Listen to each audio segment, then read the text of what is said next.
Chère madame, cher monsieur, notre classe va participer à un concours national organisé par la Fondation Mode Fontenoy, pour lesquels on nous demande de sauver la mer. Notre slogan est « Aimez-la comme une mère ». Nous pensons que pour mieux protéger les océans et les mers, il faut d'abord mieux les connaître. Nous avons déjà eu l'occasion de travailler ensemble dans le cadre de notre aire marine éducative. Comme nous connaissons vos compétences concernant le milieu marin, nous vous sollicitons afin que vous donniez des pistes. Avez-vous des idées sur ce sujet ? Du coup, la plus grande menace en Méditerranée, je dirais que c'est la pollution. Parce que la mer Méditerranée est une mer fermée, donc il y a peu de circulation d'eau et du coup ça s'accumule. Donc dans les menaces qui pèsent sur la Méditerranée, moi ça me fait penser au phoque moine qui avant proliférait en Méditerranée et qui a vu son nombre largement baisser, qui a dû s'adapter, se reproduire dans des grottes parce que l'homme a à peu près tous les bords de mer sur les zones où il se reproduisait avant. Donc ce qu'on voit juste derrière, c'est une partie du littoral qui est érodée. Donc on perd environ 2 mètres de sable par an de ce côté, qu'on gagne devant le phare. On a une zone d'érosion et une zone d'accrétion de part et d'autre. Donc on a un trait de côte qui bouge et ça a toujours existé, mais ça a été accéléré avec l'artificialisation à la fois du Rhône et puis de nos côtes. Donc un des dangers, ce sont en fait les espèces exotiques envahissantes comme le crabe bleu qui viennent sur nos côtes. Alors les dangers de la pollution sont aussi apportés par lorsqu'il pleut beaucoup, les montées des eaux, qui créent des montées de rivières, tout ça, qui se déversent dans la mer et qui déchargent tous les déchets amenés donc par les rivières sur les plages. Alors il y a une menace qui pèse aussi sur nos océans et la mer Méditerranée, ce sont les espèces invasives qui vont être soit introduites sans faire exprès, soit qui vont être introduites en faisant exprès, et donc ces espèces elles vont prendre la place sur d'autres espèces. Donc une autre menace qui pèse sur la Méditerranée, c'est l'ancrage qui vient en fait labourer la Posidonie. Nous allons collecter toutes les réponses que nous recevrons de nos partenaires pédagogiques, puis nous organiserons un conseil de la mer, une réunion où les élèves décideront quels seront les thèmes retenus. Je choisis les espèces envahissantes, le crabe bleu.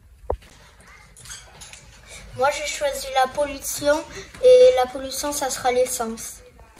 Nous avons choisi le changement climatique et les sonars des bateaux parce que ça nous intéressait beaucoup. Ensuite, les élèves réaliseront une maquette avec un texte et une petite vidéo qui l'accompagneront. Les maquettes seront d'abord exposées à la médiathèque Ernest Hemingway, puis dans d'autres lieux de notre ville pour que le plus grand nombre de personnes puissent voir notre projet. Nous attendons avec impatience votre réponse. Cordialement, les élèves de CM1. Nous sommes Chloé, Esther et Pietra.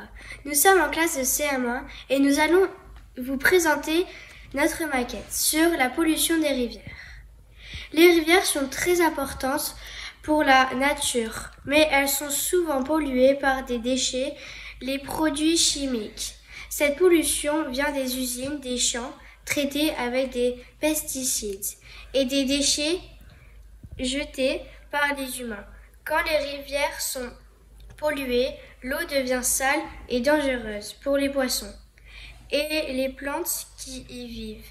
Certains animaux peuvent tomber malades ou même mourir à cause des produits toxiques. Les rivières transportent l'eau jusqu'à la mer.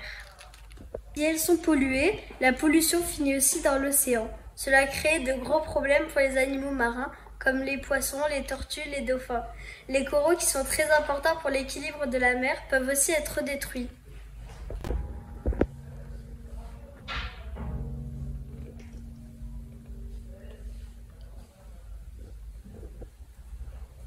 Pour fabriquer cette maquette, nous avons utilisé plusieurs matériaux.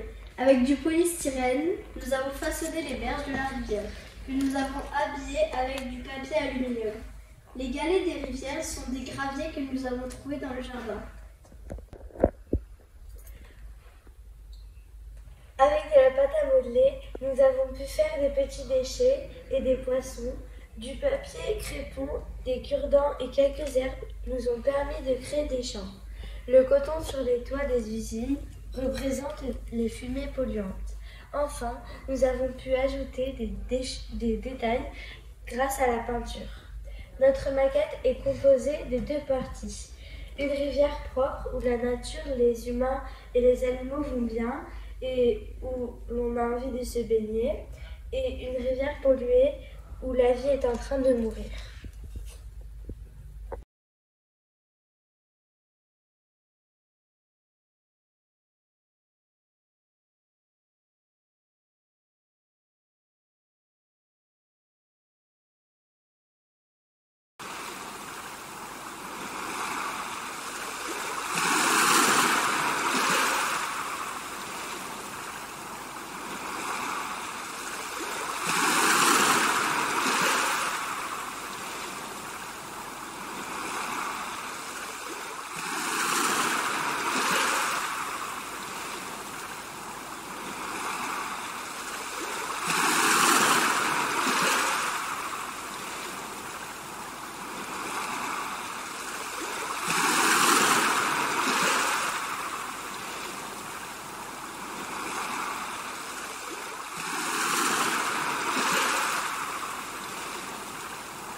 Ces actions nous ont inspirés pour répondre au défi de protéger les océans.